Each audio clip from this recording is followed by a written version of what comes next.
Oh, what an absolute tune that is. Never gets old. Dancing in the Moonlight, top loader.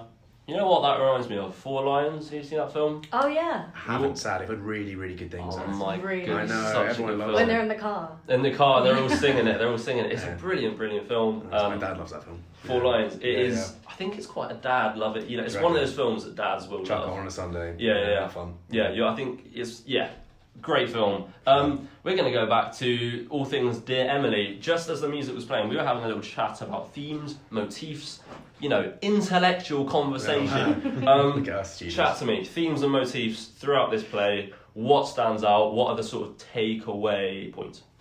Okay, so I mean, fundamentally, we've designed Dear Emily to kind of work on the 5 stages of grief.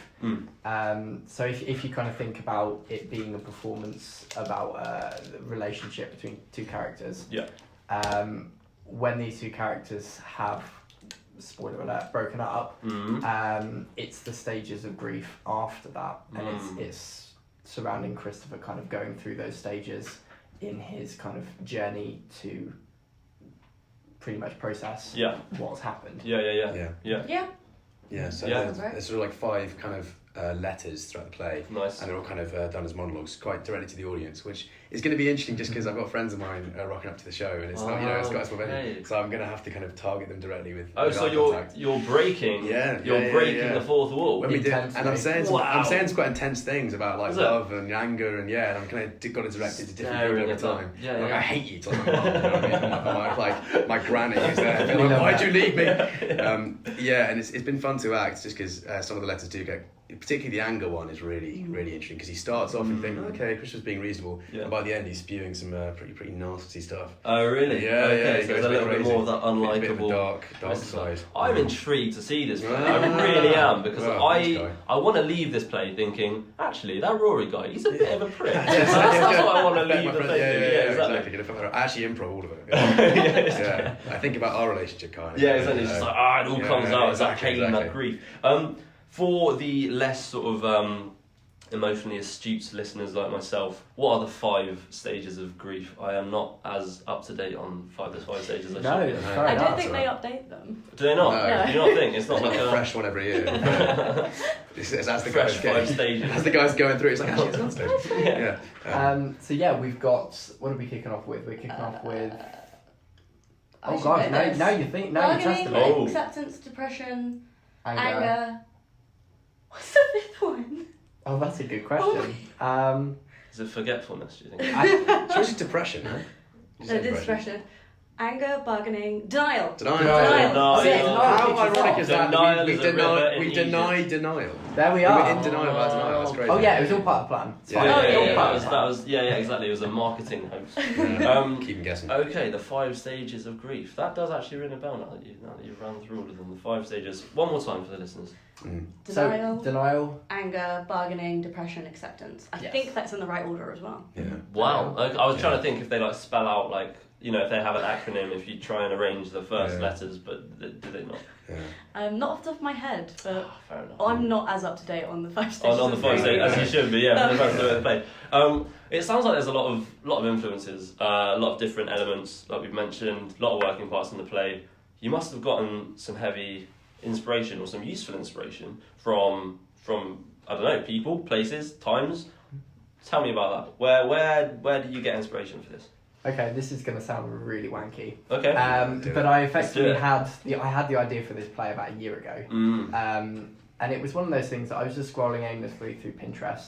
I love Pinterest. It seems it's a dying app. I don't know why. It's underrated. Most people say scrolling aimlessly through TikTok. Yeah, I know. Instagram Reels. I'm a Pinterest kind of guy. No, I respect it. Yeah. I'm one of the very few people that still use Pinterest. But anyway, I was scrolling through Pinterest, just kind of looking up different projection bits and whatnot, because I think it's a great place to look at inspiration and stuff. Yeah. And I found this series by a Russian photographer called Carmen Verdi, and the series was called There Are So Many Ghosts in My Spot. And it was effectively a series done by him in lockdown in 2020, kind of a self-documentary series of him and his kind of girlfriend who was projected into the space. Wow. Now, obviously, in the context of COVID, it was because they couldn't be in the same space because of social distancing. but it kind of had me thinking about kind of ideas of memory and like ghosts and that, and it kind of, it never quite left me. So I ended up thinking nothing much of it. I think I shoved it into a folder on Pinterest or whatever. Yeah. And I kind of just went on scrolling, but I couldn't forget that image. Like I just kept going back to it in my head, stuck with and it. I kept thinking, oh my god, it's such an intimate image. It kind of speaks to me. And then fast forward to about 6 months ago or so, when I was kind of talking to Becky about kind of just stuff that was really sparking my interest. Yeah. And it came up, and I showed her, and it also clicked with you as well, didn't it? That's very true, but that's not what happened. Yeah, I remember cross the conversation. You you're completely correct. That conversation did happen, but you were up at like 4 o'clock in the morning, and you were at your mum's house, and I was at my mum's house. And you just called me and like texted me and was like, I had to write a play, I had this brilliant idea, and I was like, it's 4 in the morning. You made me sound more kooky than I was. No, I don't. Hey, when you got the vision, you got to go for it. Yeah, That's the time of exactly. day. Exactly. Oh no, God, yeah, it was one of those late night things. No, I remember it now. Yeah, because I just woke up and I was like, yeah, can we park this until like 9 maybe? That was it, yeah.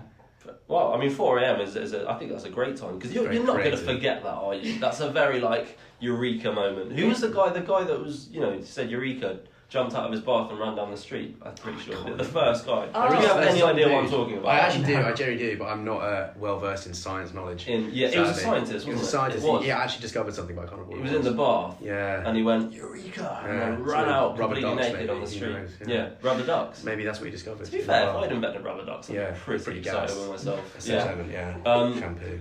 Inspiration. So that's the inspiration for the play to a certain extent. Yeah, so it was like the fundamental point of I want to do something with projection. I want to have it as a duologue. Nice. So to have someone on stage interacting with a projection kind of projected into the stage. Yeah. Initially, you didn't even want an Emily actress. You just wanted a projection and one-hander, and I was like, that's gonna be really hard. Yeah. Well, it was there was the kind of initial ideas went through loads of ideas of kind of testing. I think I had an iteration where Emily was going to be like opposite in the same space, but like opposite, and it was going to be like live recorded and everything like that. Nice. Opposed to pre-recorded, but we kind of talked it through and was thinking, well, in terms of timing, that's going to be really, really hard, because you have to kind of be by the second accurate. But no, it's seen quite a lot of iterations in its life. Yeah. But I love the kind of process it's taken to kind of get from a series of about 10, 15 photos, just of a completely kind of different world, essentially. Yeah. But to bring it into such a 3D concept. Yeah. That's so exciting. That's really exciting. For you guys, as actors, obviously that's the inspiration for the story, for the look, the aesthetic of the play. For you as actors, where do you take your inspiration from? Do you is it like, is it the film stars or theatre? Where do you get it? Where have you drawn from? Like, not just for this play, but like generally, where do you take inspiration from? I was going to say, for this play specifically, I think as I'm sure you've all seen in uni life at some point, when you see mates and stuff getting in and out of relationships or liking someone or not liking someone, there's so much drama in it. Yes. It's such a heightened thing. Yeah. I feel like it just causes such big emotional reactions out of everyone. It almost seems to like hit a unique spot more so than anything else.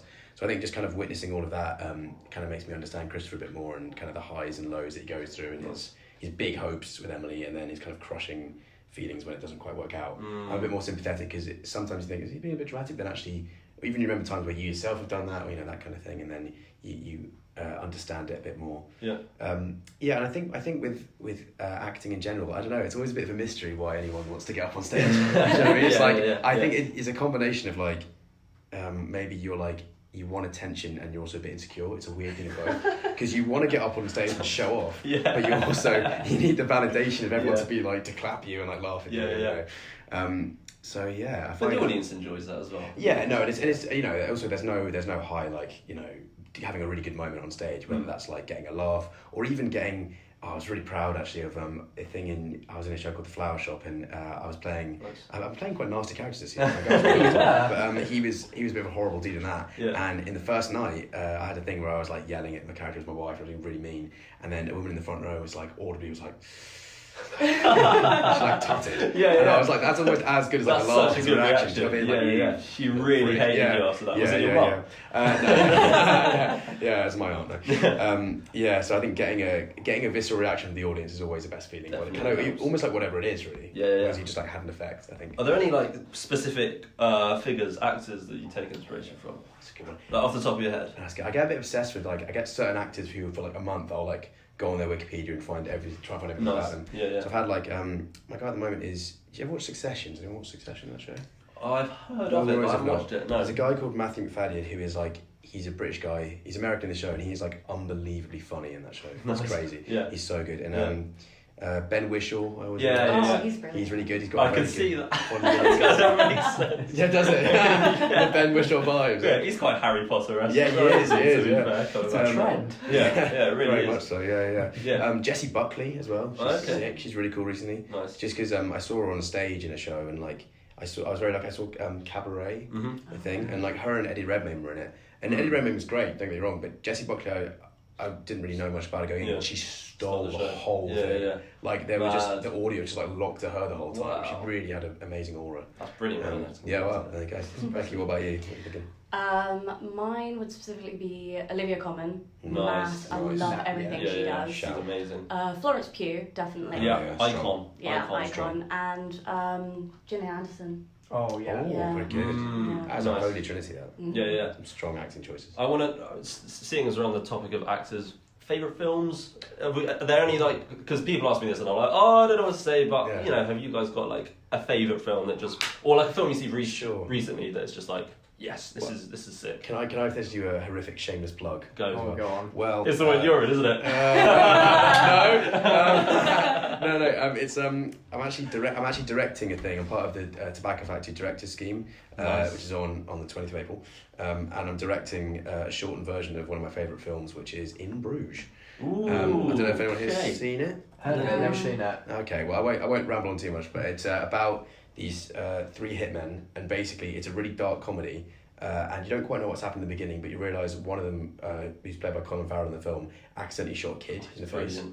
Oh! Yeah. Yeah, no, it's great, and you love him for that, right? Yeah. I was like, oh no, I know. But it's express my love for like, Colin the Farrell. thing is, it's weirdly funny though as a film, and yet also it's quite dark, and it was written by Martin McDonagh, who wrote Banshees of Inisherin. I love that film. Yeah. So it's kind of similar vibes to that, like dark comedy. Yeah. Brilliant. What about you guys? Any fave films? My favourite film is Bohemian Rhapsody. Ooh, nice. Okay. And that's totally not because I find Ben Hardy, who plays Roger Taylor, unbelievably hot. That is valid. What is it with the Hardys, man? Tom Hardy as well. You know what I mean? Ben Hardy's a good-looking boy.